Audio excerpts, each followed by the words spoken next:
So we'll be working on the attachments of the glute maximus, especially the sacral attachments, and just spreading and moving, kind of softening the attachments along the sacrum.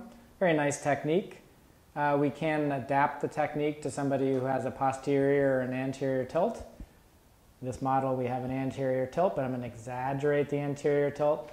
You could imagine with that it's going to be much more effective if I move that tissue away from the sacrum, yes, but also downward to help encourage more posteriority to the pelvis. Conversely, if somebody has a posterior tilt, go ahead and tuck your pelvis under, yeah.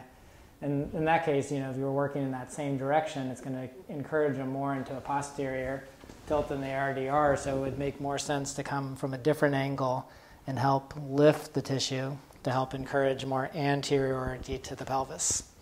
So we can adapt that general direction, but in both cases you're moving the tissue away from the sacrum, either away and down, kind of lateral and down, or lateral and up. So we'll start with lateral and downward. I'm going to sit a little bit at the edge of the table. My side is towards her, so I can gently let my body sink into the tissue. Using the elbow, also a little bit of the proximal ulna.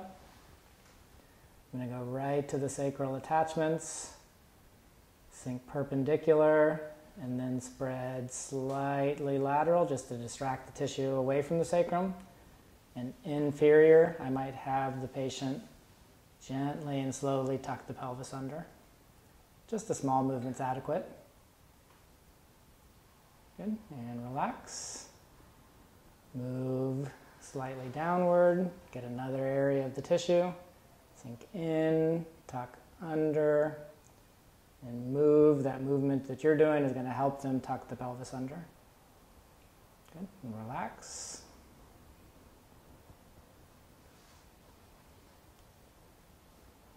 And again, slowly, gently tuck under. Good. And we'll do one more pass. And tuck under.